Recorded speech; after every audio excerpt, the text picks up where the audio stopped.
President for Medical Affairs at Gideon Richter Breglem, and I thank the organizers for having us in Seud again this year. And I would like to introduce you to our first speaker, Professor Roberto Marchi from the University of Ferrara in Italy. He's also currently working in the University Hospital in Geneva, and Professor Marchi will take us through uterine fibroids, a rationale for medical treatment. Professor Marchi.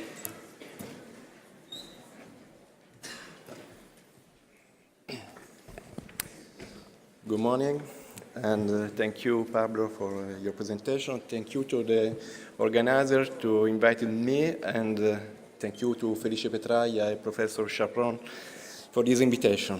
And would like to thank to Gideon Richter to inviting me to speak in this symposium. So the subject of the presentation is a rationale for medical treatment in uterine fibroids.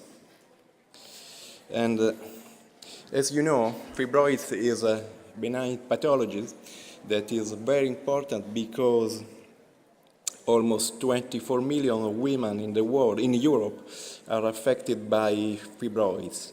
And the percentage of this pathology is going to increase with, of course, the age, the race, the nulliparity, and the obesity. So it's very important to decide how to treat these patients and if we need medical treatment or surgical treatment. Of course, we have to point the focus on the quality of life. The quality of life is all for women.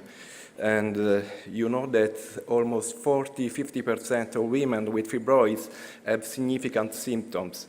And the symptoms are like menorrhagia, anemia, pressure symptoms, pelvic pain, and of course infertility. And sometimes they decide to have a child, and we have to preserve fertility in this kind of patient.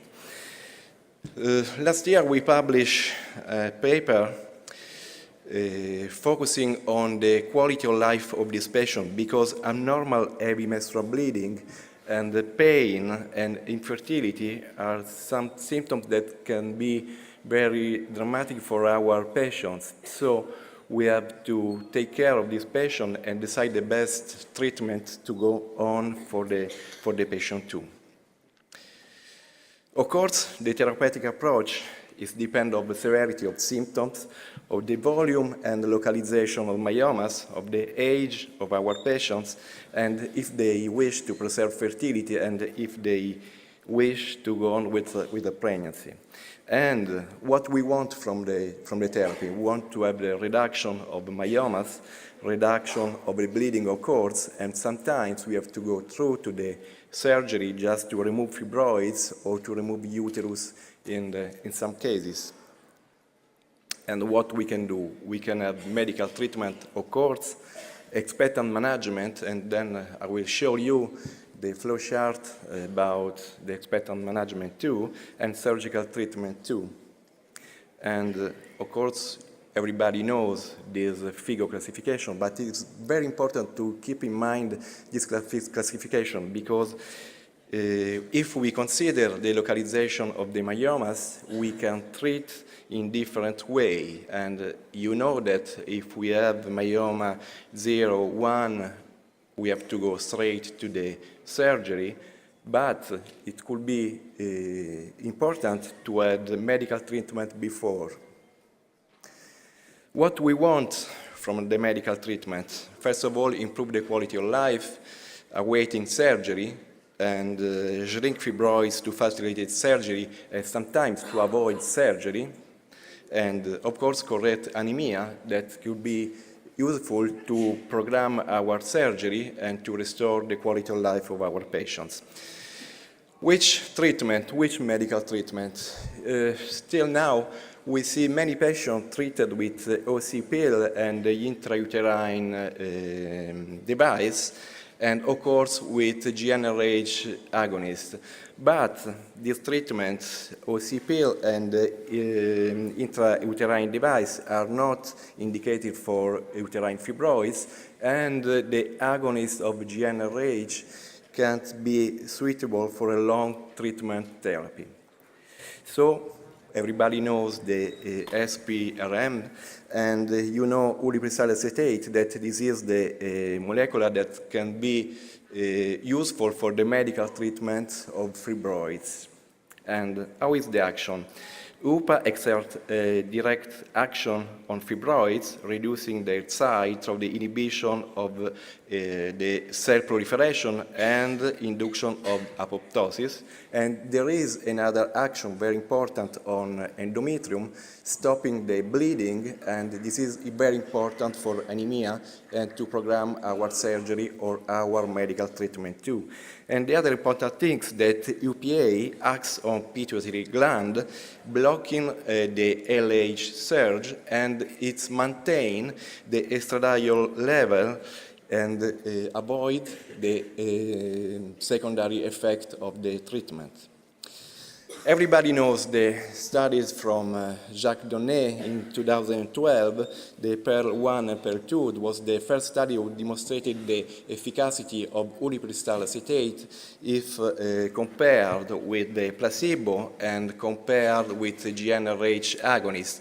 And the most important things that they found it was, of course, the volume reduction of the myomas, and the time to control of bleeding, because as you can see, the control of bleeding with uripristal acetate was between 4 and 6 days, and with agonist of GnRH, the control of bleeding is in 30 days or more. So it is very important to restore, as I told before, the quality of life of our patients, but it's very important too to planify the surgery and to program everything without emergency. And other important things, of course, is as I told, is the anemia. Going on, but I'm not going to stay more in this, on this long-term treatment, because Jacques Donnet, I think, is going to talk about it.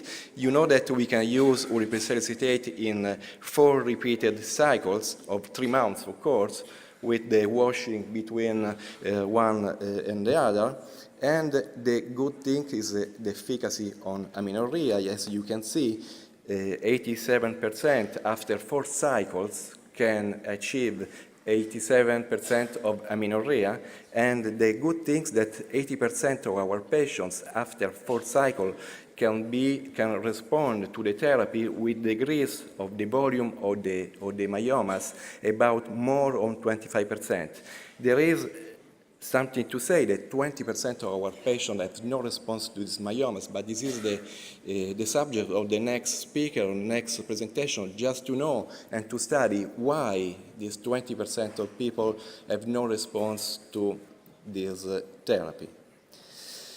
In 2014, we published this paper when we tried to understand which kind of patient will be better to treat with medical treatment. And as you can see, we are today in the same position because we can treat severe bleeders and painful patients. We can treat treat with medical treatment patient candidate to surgery. We can treat patients infertile patients that want to be pregnant and don't want to be in the operating room. And of course, we can treat patients in premenopause women because we can achieve menopause with medical treatment. And this is our flowchart, what we do with our patient. I adapted these slides from the algorithm from Jacques Donnet that he published it in the Human Reproduction Update in 2016. And as you can see, we have the primary screening of our patient with examination and the imaging that can be the ultrasound, and sometimes we use MRI.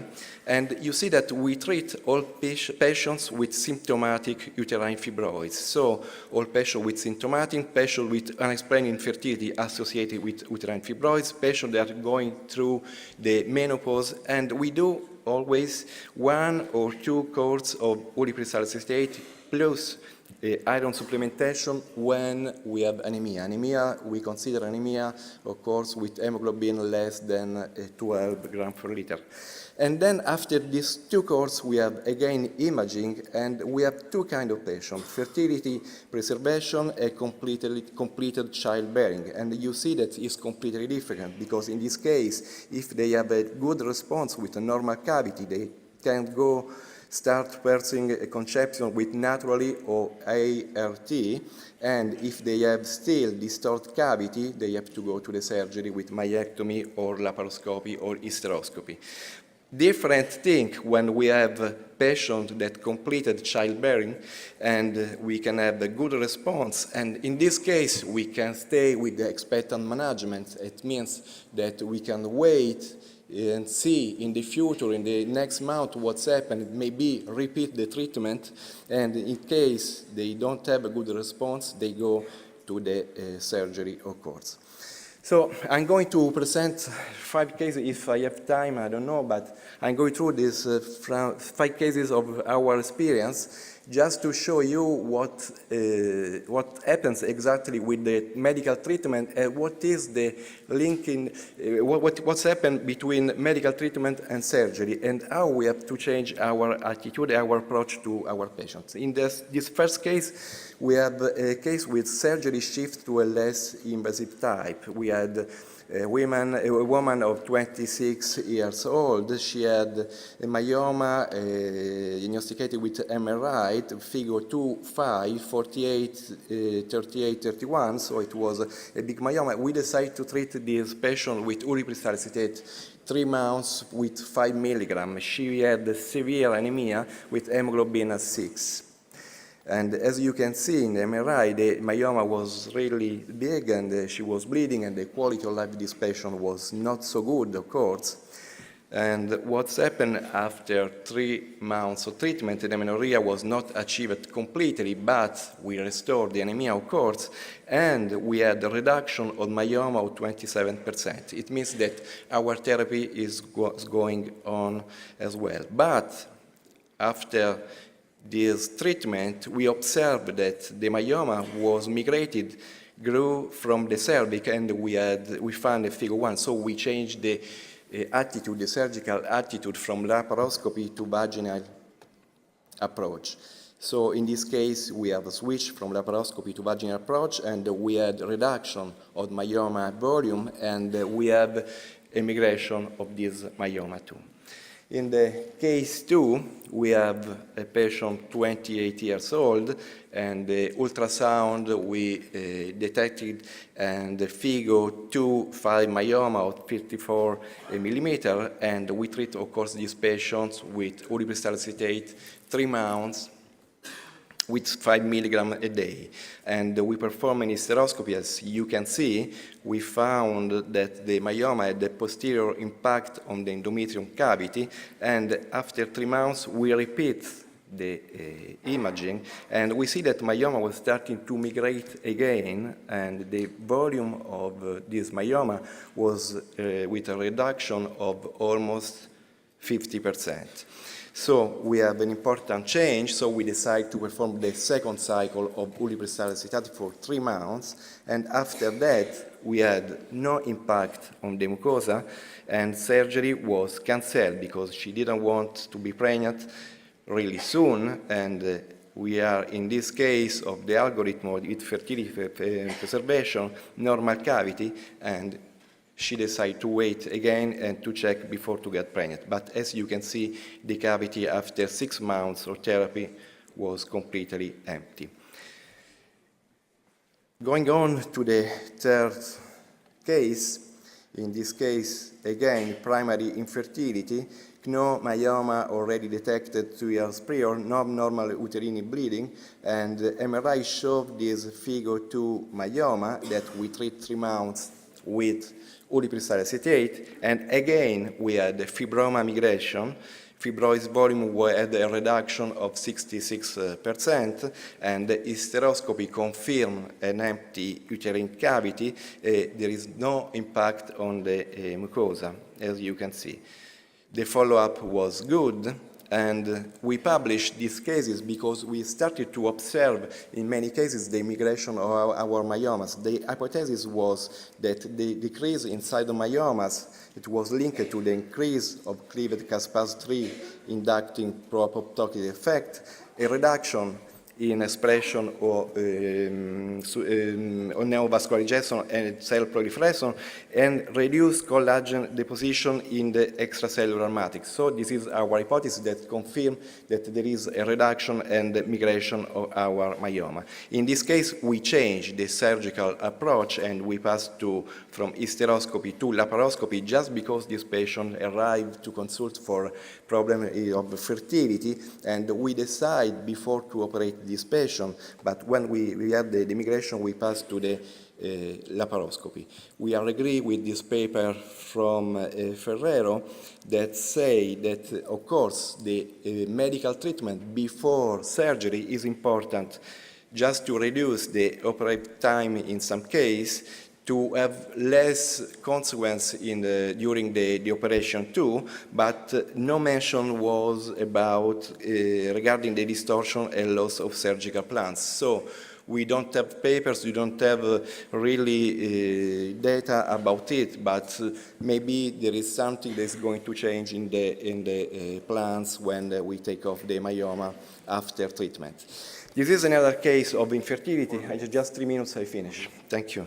32, 3 years old. You see that to the sonohysterography, the cavity was completely distorted for these 2 big myoma, and we decided to treat this patient before surgery with ulipristal acetate, 5 milligrams a day, and we stopped the bleeding in 8 days, and we restored the anemia, and the quality of life of the patient changed immediately after 3 months of treatment. After that, we arrived to the resectoscopy, and we had better surgery because there is less blessing, and it was real easier to go through the surgery. We performed again 3 months after surgery just to avoid recidiving in this case. And this patient went through IVF after this medical treatment, a surgical treatment, and this is our treatment that we use with ulipristal acetate. We used to perform 3 months, the washout, and then we start with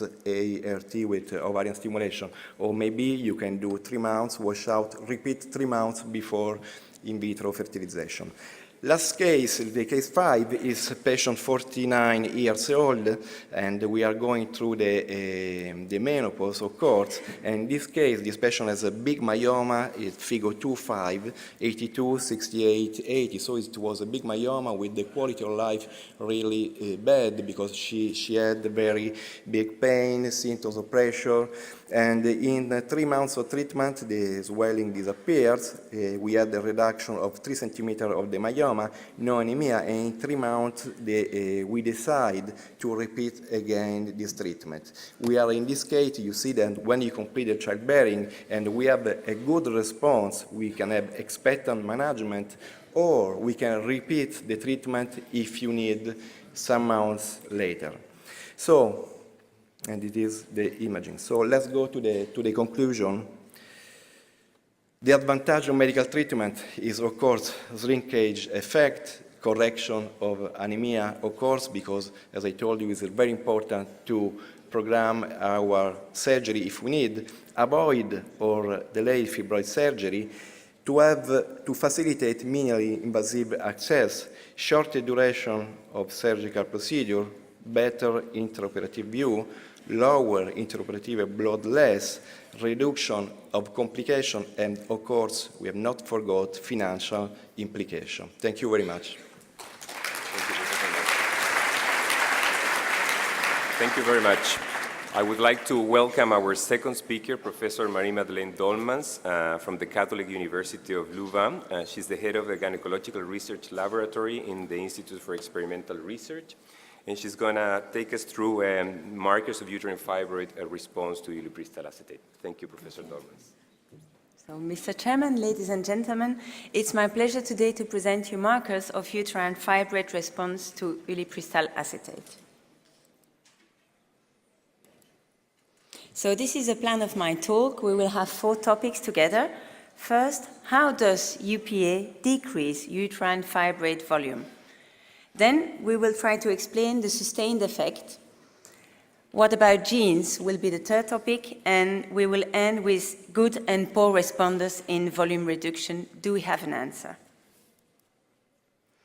So I will try to answer all these questions based on these 4 research papers. This research was supported by an unrestricted grant from Gedeon Richter. First question, how does UPA decrease uterine fibrate volume? So we know UPA is efficacious in fibrate volume reduction. If you remember, after first course, we have a mean median change of the volume of the fibrate of 38%, decreases even much more after the second course, and again until the 4th course. So how does it act? We will see the in vivo mechanism of uterine myoma volume reduction with the molecule. This was published in Fertility Sterility 2015.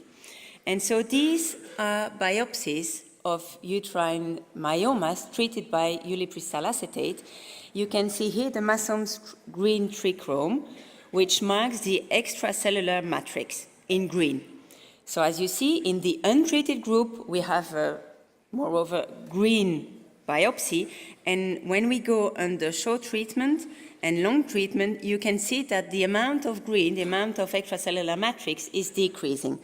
And we have it here with significant reduction in the extracellular matrix after long-term treatment with UPA. Conversely, you can see the matrix metalloproteinases here down in brown, which is an enzyme that degrades the extracellular matrix. And you see here that the MMP2 staining is increasing in the treated myomas. So as a consequence, we have less fibrosis after repeated courses of UPA, and probably thanks to MMPs. So we have the action on extracellular matrix. Also, we could prove in that paper an increase in apoptosis, which was essentially during the first months of the treatments and which was a caspase-independent mechanism. There was also an impact on proliferation, which was diminished in treated myomas. Going on to the next question, but how to explain the sustained effect? An example in clinics, we know that UPA is efficacious. The fibrates here almost disappeared after 4 courses of treatment, and that patient could be pregnant. Here you can see in the last picture, the picture of her uterus after 12 months after she delivered. And you can see that there was no regrowth of the myomas. So this is what we call the sustained effect. When we go back to our figure, you can see that the answer lies here in the long-term treatment. So after 4 courses of treatment, it is a sustained decrease of that extracellular matrix that will remain. What about the genes? The idea came that we wanted to identify which signaling pathways are modulated by the UPA treatment and that induce that sustained reduction of the myoma's volume. And also we wanted to have an answer about why a proportion of myoma do not respond to the treatment. So we analyzed the gene expression changes in the uterine myoma in response to UPA treatment. This is just published last week ago in RBM Online. So we did PCR arrays and thereby could screen 176 candidate genes per patient.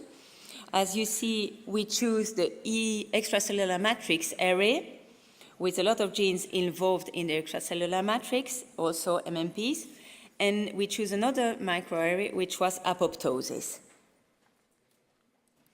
All these genes were analyzed. In green, you have the control genes and then the very much expressed genes, and in red, the lower expression genes.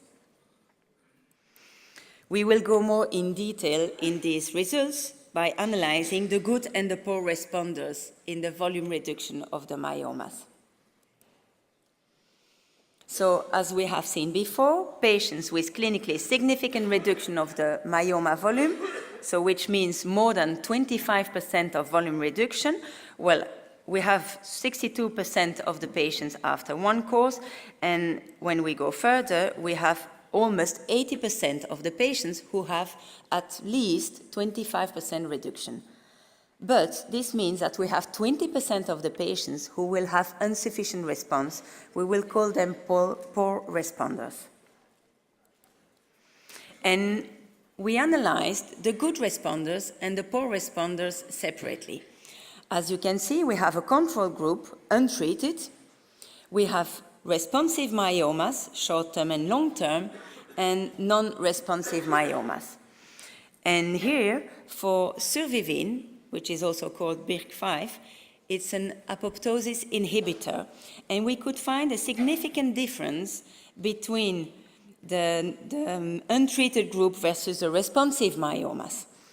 And the responsive short-term myomas expressed lower levels of survivin, 7 times lower than the other groups, which means that lower survivin levels facilitate apoptosis. So apoptosis occurs essentially during the first course of treatment.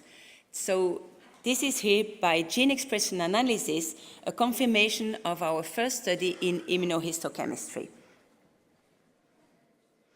And as we see here, when we have lower level of survivin, this was the case in responsive myomas, it facilitates apoptosis. Another gene that was also important to explain the poor and good responders was the catenin delta 2. So we will see here the non-responsive group had a sevenfold time upregulation of catenin delta 2.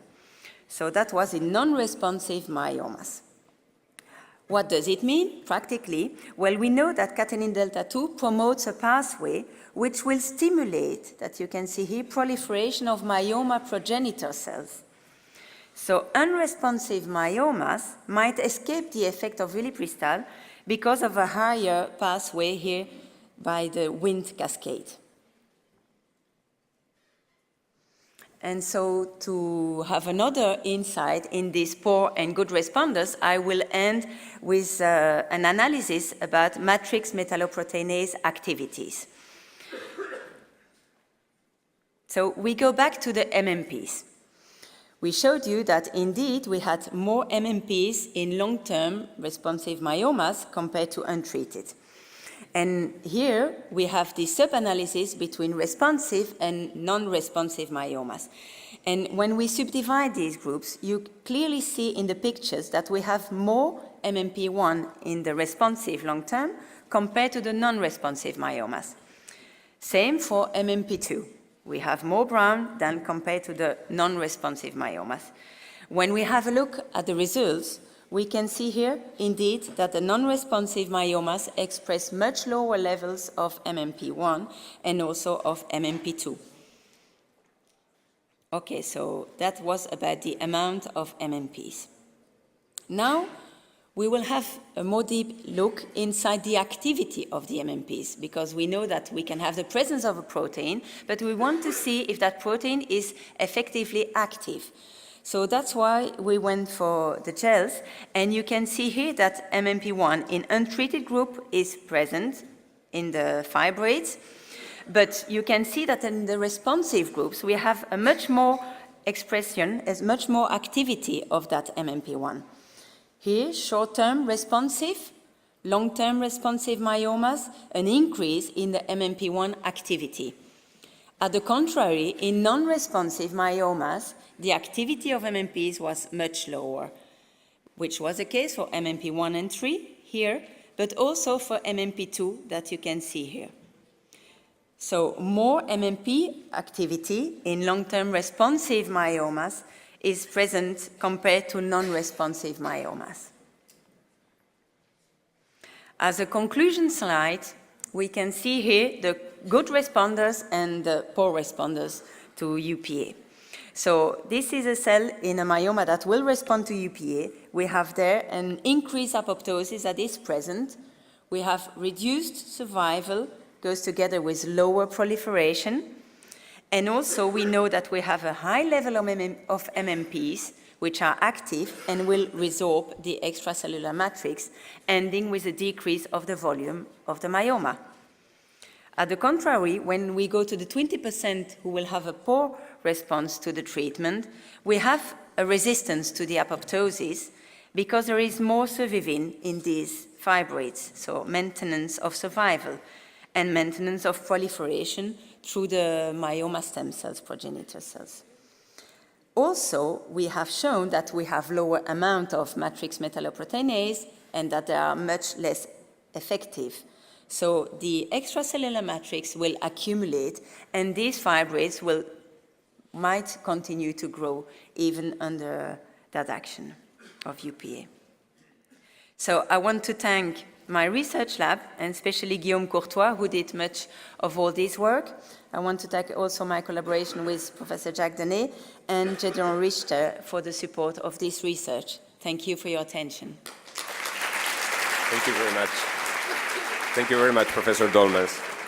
I would like to welcome our next speaker, and it's an honor for me to introduce to Professor Jacques Denet. He's Professor Emeritus of the University of Louvain and Director of the Institute for Research on Infertility and investigator of all the Pearl trials. Professor Denet. Mr. Chairman, ladies and gentlemen, dear Charles, thank you for this invitation to this successful meeting. Thank you also to Felipe. I will share with you 10 years, already 10 years of experience with UPA. From 2007 to 2017, it's really a long way from a 3 months to a 3 years therapy. And I will share with you the result in terms of efficacy, but also the result in terms of safety. We all know that the progesterone receptors are expressed in many tissues in the human body: the bone, the brain, the heart, the breast, the uterus, and the ovary, of course. But the most important thing in research was the development and the study on the receptor content, especially on the progesterone receptor content, which are 3 times higher in the myocyte from myoma when compared to the myocyte from normal myometrium.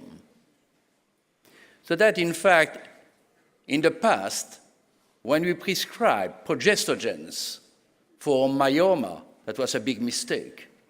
In fact, we stimulate the growth of the myoma. And from all the study about the progesterone receptor content come the idea to treat the myoma by so-called antiprogesterone. And indeed, very clearly, progesterone was demonstrated as a key factor controlling the fibroid's growth. We know on the left part of the slide here that the pure antagonist is the mifepristone. On the right part here, the agonist, the progestogens and progesterone, and in between, the so-called mesoprogestin. You see here that all these products, and ulipristal acetate is one of them, you see that they have an agonist in green as well an antagonist action depending on the tissue, this depending on the cell. So that, from the idea to treat the myoma with selective progesterone regulator modulators, we start in 2007 with a 3-month therapy. Very shortly, it was published in the New England Journal of Medicine in 2012. And very quickly, I will go to the conclusion. First, obviously, there was a very fast control of bleeding, much faster than when compared to GnRH agonist. Secondly, and that was the first time we were able to demonstrate the sustained effect. And thanks to the research of Professor Dolman's team, we are able now to analyze why this sustained effect exists. And it was really an advantage of the drug. Secondly, the correction of the anemia, of course, by controlling the bleeding. So that was the result of the Pearl 1 and 2 studies, and from the study we were able to compare the mechanism of action between GnRH agonists which induce a chemical menopause with all symptoms of menopause. On the contrary, SPRM is able to inhibit ovulation, but it maintains the estradiol at the mid-follicular phase level so that no symptoms of menopause. It inhibits proliferation and induces apoptose. As said previously, it stops the uterine bleeding by a specific action on the endometrium, and of course, it induced reversible change in the endometrial tissue called PIC. There were a concern when we started the study. That was the reason why we were obliged to make a lot of biopsies to analyze the endometrial tissue, and I will come back later on that point. So that, due to the excellent result of Pearl 1 and Pearl 2 study, we start Pearl 3 and Pearl 4, which is in fact a 1.5-year therapy. Patients with fibroids and menorrhagia were included in a 4-course of 12 weeks of UPA 5 milligram with an off period of 2 months. Why this off period? Simply because we know that the UPA induces endometrial changes. And this period of 2 months, the patient during this period have twice menstrual bleeding.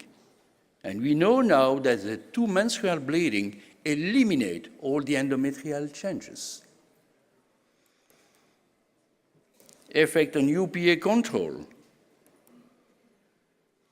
Not only amenorrhea, as said by Professor Mati, is important, but the number of patients with controlled bleeding. So that, don't forget that all these women had heavy menstrual bleeding at the time of menstruation. So that even if during treatment they have some spotting, some bleeding, they are very happy, and it is what we call the controlled bleeding. And more than 90% of women taking UPA have their bleeding control. And very interestingly, the time to achieve amenorrhea is very short. Course after course, the same benefits to stop the bleeding in 6 days. As already said, concerning the fibroids volume reduction, there is, after the first course, a reduction of more or less 40%, but very importantly, is to see that the second course maximizes the effect on the second one. And we have now some proof from the histological point of view about hemochemistry and the genes that the second course is really beneficial. And very importantly also is the sustained effect during the follow-up. The reduction is maintained, which is completely different than the action on fibroids induced by GnRH agonists. We know that there is a rapid regrowth after the cessation of therapy in case of GnRH agonist therapy. Very importantly, what about the quality of life? You see that 6 domains were analyzed: the concern, the activities, the energy, mood, control, self-consciousness, and sexual function. We know that, for example, in the United States, the cost per year, including the absenteeism and all these things, the cost for the management of fibroids is more than $2 billion every year. By restoring the quality of life, course after course, and at the end you see that the level is the level which is obtained in healthy women by restoring the quality of life. That's really a benefit not only for the patient but also for the insurance health system. What about the 3-year therapy? A paper published last year by Bart Foser and all the co-authors analyzed the result of 8 courses of UPA therapy, a first series of 4 courses followed by a gap and a second series of 4 courses. We were able to prove that the efficacy of UPA is maintained even during the second series of 4 courses, and that there is no regrowth of the myoma. What about the safety? Safety first, it's concerning the estradiol level. And you see that the estradiol level is maintained to a mid-follicular phase range, so that no symptoms of menopause, and it was proved by the really low rate of hot flushes, which is similar to what we observe in the placebo group. What about the endometrial changes? At hysteroscopy, sometimes you may observe this thick endometrium during treatment. And if you do a biopsy, you may observe a thick endometrium with big nucleus. You pathologists, if you do a biopsy, should be aware of the endometrial change induced by UPA. Otherwise, it will make an over-aggressive diagnosis. These changes are benign and reversible. We have made 100 biopsies to check the safety concerning the endometrial tissue. And my take-home message is very clear now. Don't take any biopsy. There is no concern about PIC, endometrial hyperplasia, or carcinoma. If you have a little bit anxious and you want to make a control anyway, please wait up to the second menstrual bleeding after the UPA treatment and make a vaginal ultrasound to check the thickness. But it will be normal anyway.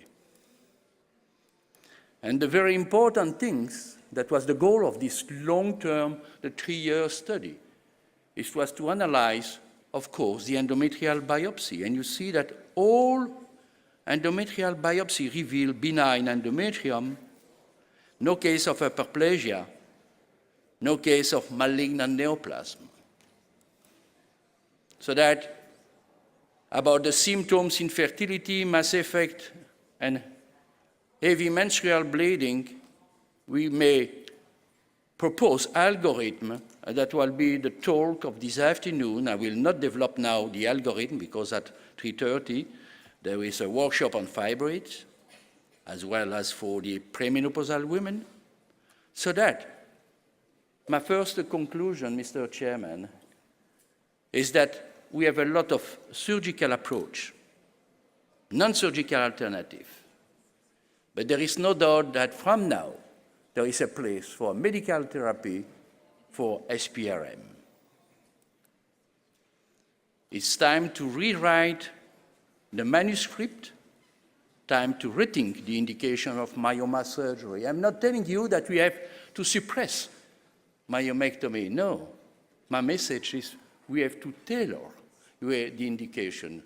We have to determine who is candidate for surgery or for medical therapy.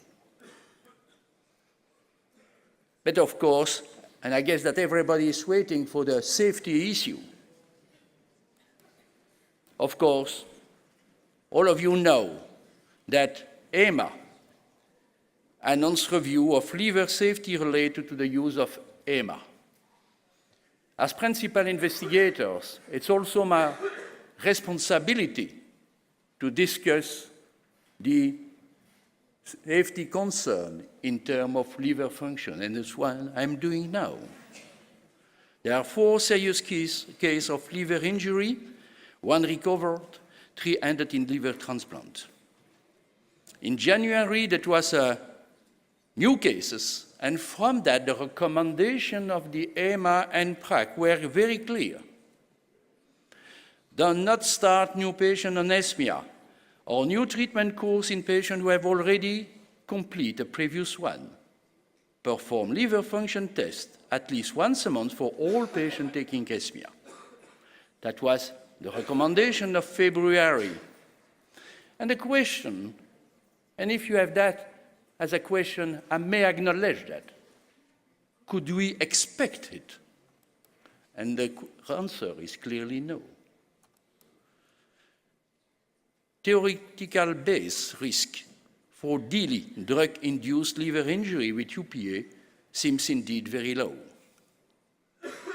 Ulipristal acetate is not a member of any of the therapeutic categories of drug that are associated with an increased risk of DILI.